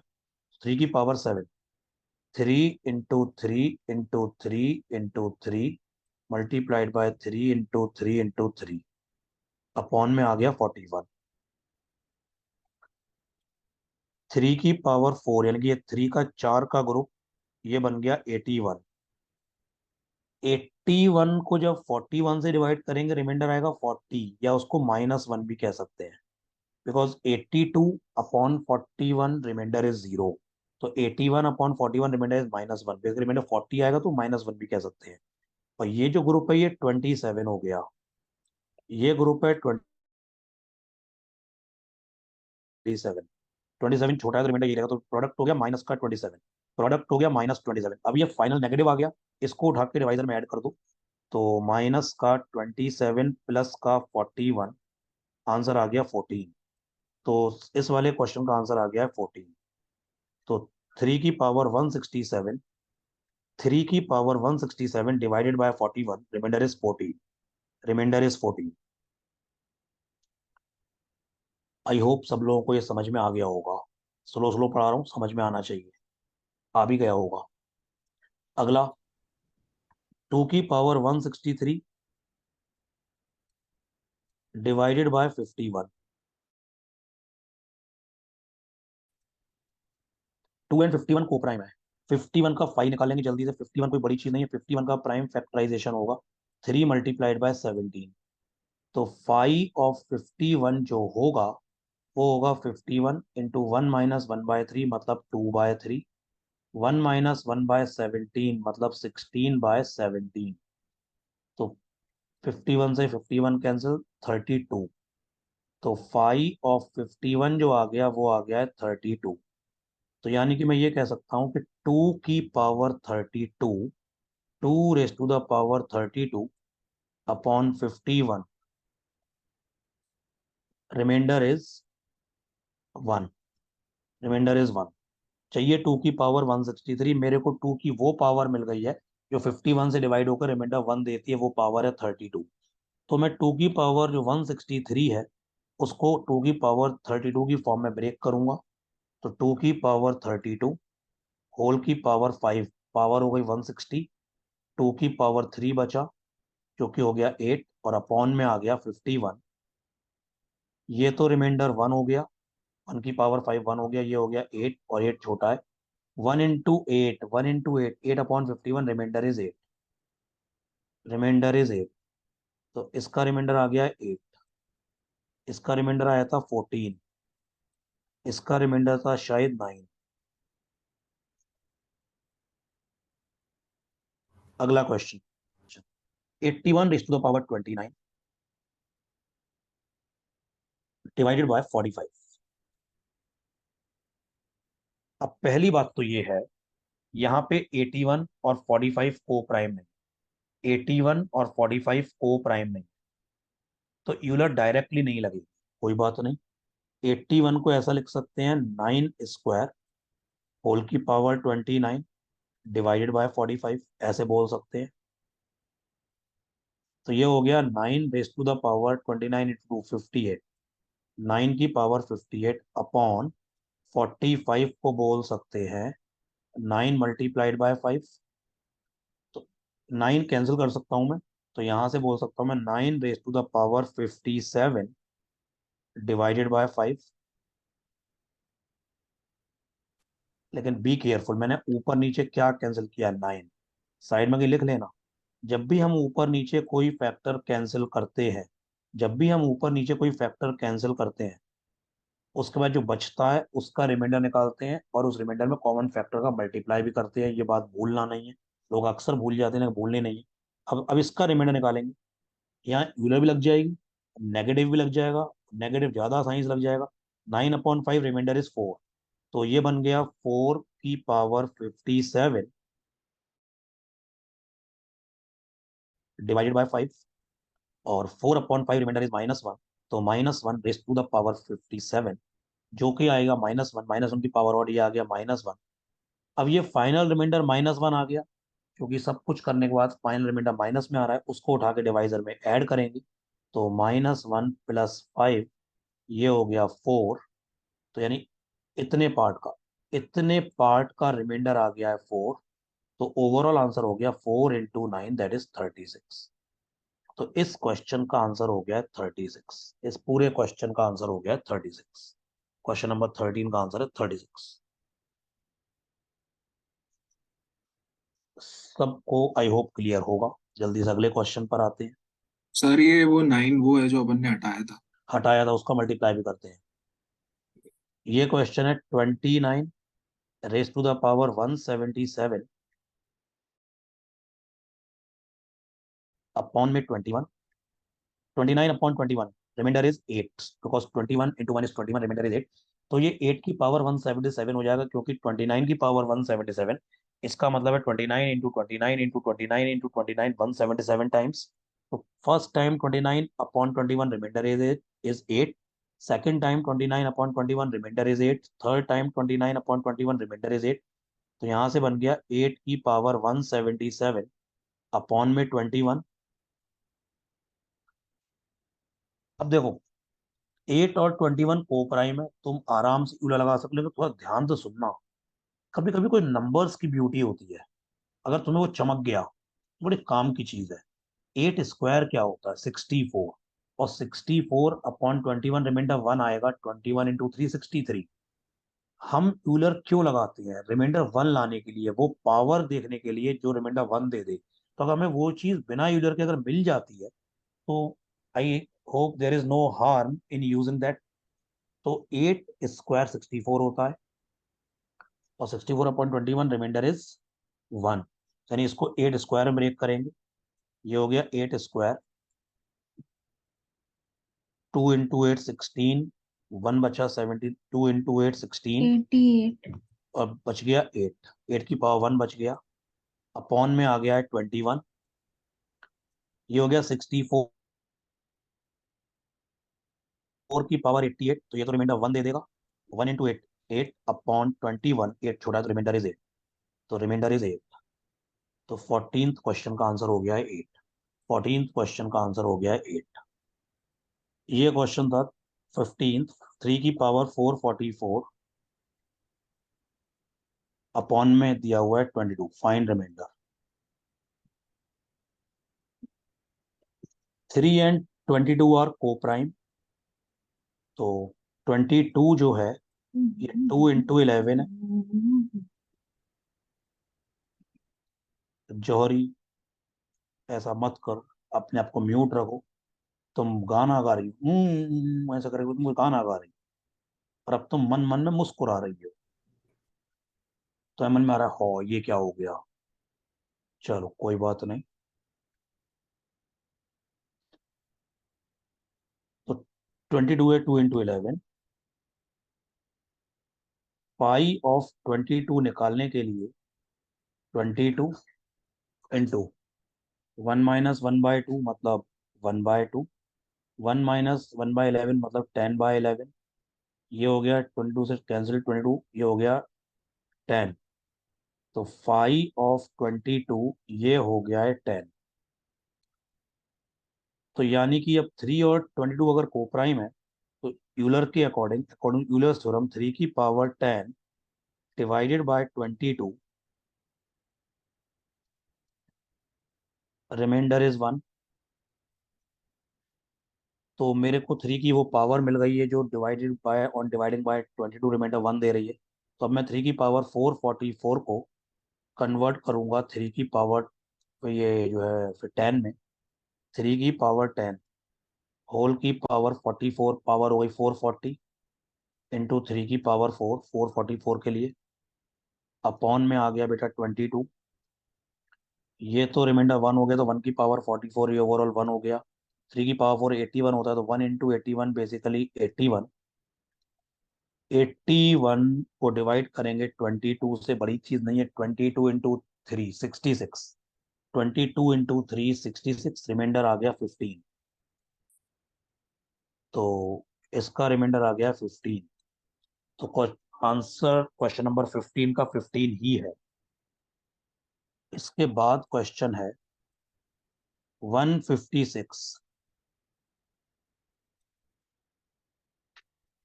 Power 480 divided by 37। ये देखते ही आना चाहिए। 156 अपॉन 37, 37 इंटू 4 इज 148। तो 156 अपॉन 37, रिमाइंडर इज 8।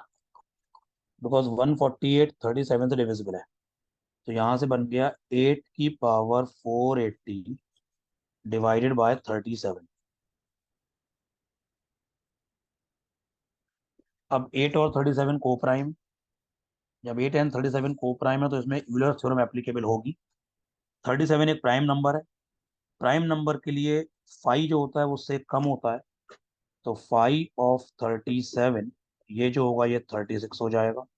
तो basically 8 raise to the power 36 on dividing by 37, reminder is 1। मेरे को 8 की वो पावर मिल गई है जो डिवाइड करके 37 से रिमाइंडर 1 देती है, वो पावर है 36। अब मैं इसको ब्रेक करूंगा पावर 36 की फॉर्म में। तो बेसिकली ये हो गया 8 की पावर 36, 36 इंटू 10, ये होता है 360, चाहिए 480, यानी कि 120 और, तो 36 इंटू 3, 108। तो ये 13 टाइम्स हो गया, 12 बच गया। तो 8 की पावर 12 अपॉन में ये आ गया 37। तो इतना तो रिमाइंडर 1 हो गया, ये इतना पार्ट तो 1 हो गया, 1 की पावर 13, रिमाइंडर इज 1। अब नया क्वेश्चन बन गया 8 की पावर 12 अपॉन 37। तो मैं ऊपर लिख रहा हूँ, मैं थोड़ा ऊपर का इरेज कर रहा हूँ, जगह चाहिए इसलिए। तो नया क्वेश्चन बन गया 8 की पावर 12 डिवाइडेड बाय 37।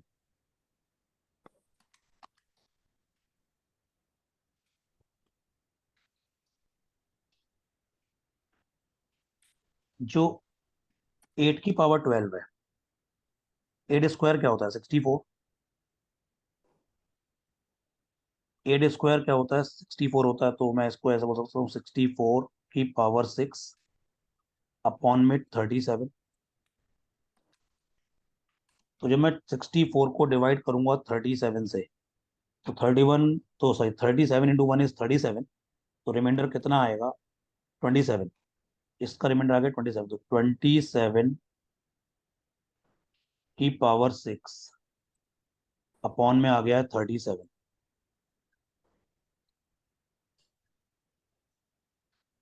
अब 27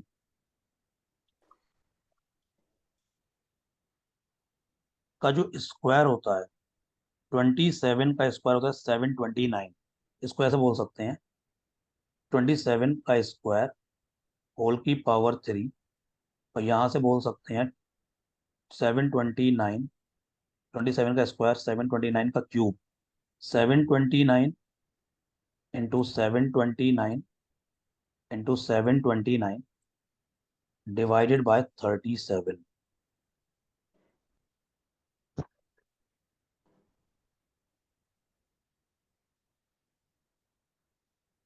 अब यहाँ पे तुमको 729 को 37 से डिवाइड करना पड़ेगा। अब देखो ये थोड़ा लंबा हो रहा है तुमको। अब देखो ये थोड़ा लंबा हो रहा है, क्योंकि 729 को तुम 37 से डिवाइड करोगे, करके देखना पड़ेगा, रिमाइंडर फिर आएगा। तो ये थोड़ा लंबा हो गया यहाँ पे। अगर और कुछ करें, कुछ और भी कर सकते हैं, चेक करना पड़ेगा। तो नेगेटिव लगा के देखते हैं, क्योंकि ये एक क्वेश्चन सही है, लेकिन यहाँ पे तरीका सही है, क्योंकि लंबा हो रहा है, मैं इसलिए दूसरा तरीका लगाना चाह रहा हूँ। तो ये 27 को जब डिवाइड करेंगे 37 से, तो रिमाइंडर आएगा 27, या फिर इसी स्टेप के बाद 27/37, रिमाइंडर -10 भी कह सकते हैं। तो -10 की पावर 6 अपॉन में आ गया है 37। तो ये -10 की पावर 6, अब -10 की पावर इवन, वो वही होगा 10 की पावर इवन।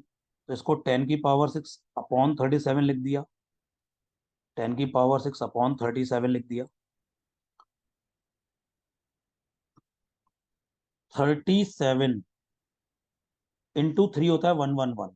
और इसको ऐसे लिख सकते हैं, इसको 100 into 100 into 100 divided by 37, 10 square की पावर 3 अपॉन 37। अब देखो 100/37, 37 टू द 74, रिमाइंडर आएगा 26, या फिर या फिर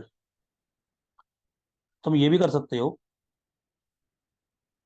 100/37 रिमाइंडर आ गया -11, क्योंकि 111 डिविजिबल है 37 से। 37 × 3 होता है 111। तो जब 111 37 से रिमाइंडर 0 दे रहा है, तो 100 जो होगा वो रिमाइंडर -11 देगा। -11 का मतलब ये 26। 26 कैसे? -11 + 37, -11 + 37 आ गया 26, तो -11 भी कह सकते हैं, इसका रिमाइंडर भी -11 कह सकते हैं, और इसका रिमाइंडर भी -11 बोल सकते हैं।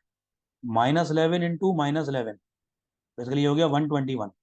तो वन ये इन दोनों का जो ग्रुप है 121 इंटू -11 अपॉन में 37, 37 इंटू 3 111, तो ये रिमाइंडर आ गया 10।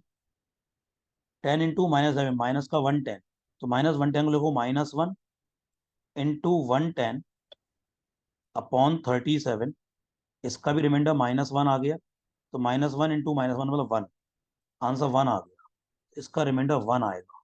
तो लेंदी क्वेश्चन, थोड़ा लेंदी हुआ है। हमने ये भी क्वेश्चन किया था, इसका आंसर था 0, इसका आंसर था 0, इसका आंसर था 0। 20th देखो, which of the following is not a factor of 7 की पावर 12 -1। नीचे लेके ऑप्शन में से कौन सा फैक्टर नहीं है, नीचे लेके ऑप्शन में से कौन इसको डिवाइड नहीं कर पाएगा? तो एक काम करते हैं, इसे ऐसे बोलते हैं, 7 की पावर 3 होल की पावर 4 -1 की पावर 4। 7 की पावर 3 होता है 343, 343 पावर 4 -1 की पावर 4। ए की पावर एन माइनस बी की पावर एन हमेशा ए माइनस बी से डिविजिबल। तो ये पूरा एक्सप्रेशन तुम इसे ऐसे लिख सकते हो, 343 का स्क्वायर का होल स्क्वायर -1 स्क्वायर का होल स्क्वायर, तो A² - B² यानी कि 343 का स्क्वायर -1, और दूसरे ब्रैकेट में 343 का स्क्वायर प्लस का 1, और ऐसे बोल सकते हो A² - B², 343 -1, 343 +1, और ये पूरा ताम झाम 343 का स्क्वायर +1।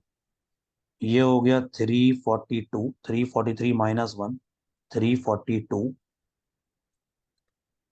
मल्टीप्लाइड बाय 344 और मल्टीप्लाइड बाय 343 का स्क्वायर +1।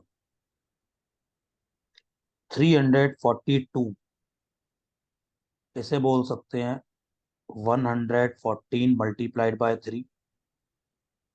तो यानी कि जब ये नंबर 114 डिवाइड मल्टीप्लाई बाय 3, यानी कि 144 एक फैक्टर होगा। ये नंबर 144 से डिविजिबल होगा, 144 यहाँ आ रहा है। ये तुम इसको 19 से भी डिविजिबल, 144 जो है वो 19 का मल्टीपल है। 19 144 का फैक्ट मतलब 9, ये माई मिस्टेक, ये 114 है, माई मिस्टेक, 144 नहीं, just just my mistake, just just 1 minute, just 1 minute. तो ये 114 × 3 हुआ, ये 114 × 3 हुआ, और ये हो गया 344, ये पूरा ब्रैकेट एज इट इज। तुम इसमें कुछ अरेंजमेंट करके लिख सकते हो, तुम 342 को ये भी कह सकते हो 17 × 19। 19 × 17 कितना होता है?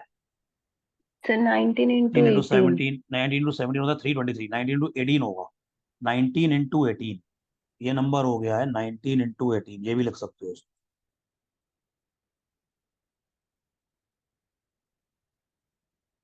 और 344 को तुम बोल सकते हो, 344 को तुम क्या बोल सकते हो?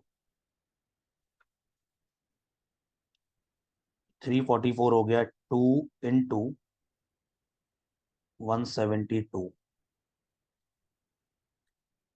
तो,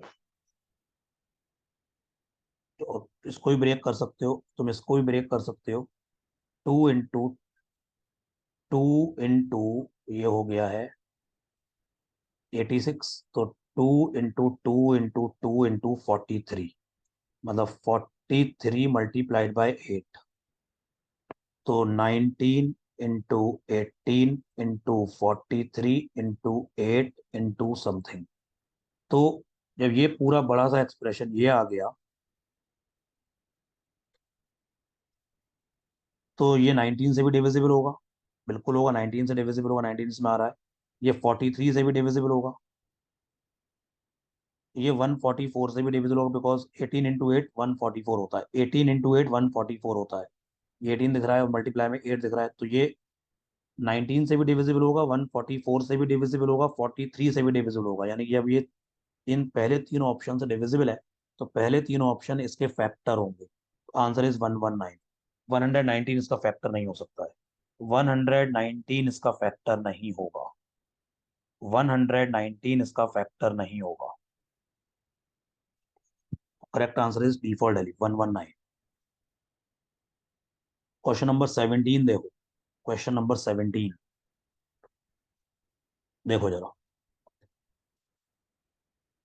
17 क्वेश्चन बोल रहा है 1271 रेज टू द पावर 16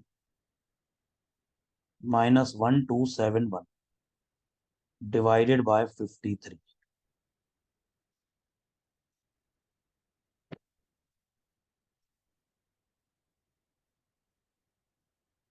तुम पहले 1271 की पावर 16 को 53 से अलग डिवाइड करो, 1271 को अलग डिवाइड करो, मतलब बेसिकली तुम्हें एक बात, 1271 को 53 से डिवाइड तो करना पड़ेगा, क्योंकि 53 प्राइम नंबर है, इसका फाई निकालोगे तो 52 हो जाएगा, वो पावर बड़ी हो जाएगी तो फिर दिक्कत आ जाएगी। इसलिए एक बार 1271 को तुम मैनुअली भी अगर 53 से डिवाइड करोगे, तो मन में ये सोचोगे ना, 53 का 10 टाइम्स 530 होता है, तो 53 का जो 20 टाइम्स होगा वो 1060 होगा। तो जब तुम 53 का 20 टाइम्स करो तो 1060 आएगा। तो अभी अराउंड अराउंड करीब करीब मतलब करीब 260 नंबर के, मतलब 260 के आसपास गैप है। तो 53 × 4 करोगे, जब तुम 53 को पहले तुमने करा 20 टाइम्स, फिर करा 4 टाइम्स, जब तुम मतलब 53 को जब तुम 24 टाइम्स करोगे, 53 × 24, तो बेसिकली ये आ जाएगा 1272। 53 × 4 जो आएगा वो आएगा 1272, यानी कि 53 × 24 जो आएगा वो आएगा 1272, यानी कि 1272 53 से डिविजिबल होगा। इसका मतलब 1271 रिमाइंडर -1 देगा, तो ये -1 होल की पावर 16 हो गया, ये माइनस और ये -1 हो गया। इसको डिवाइड कर रिमाइंडर -1 आया, इसको डिवाइड कर रिमाइंडर -1 की पावर 16। तो अब ये -1 की पावर 16 मतलब ये 1 हो गया, और ये minus minus plus 1 + 1 that is 2।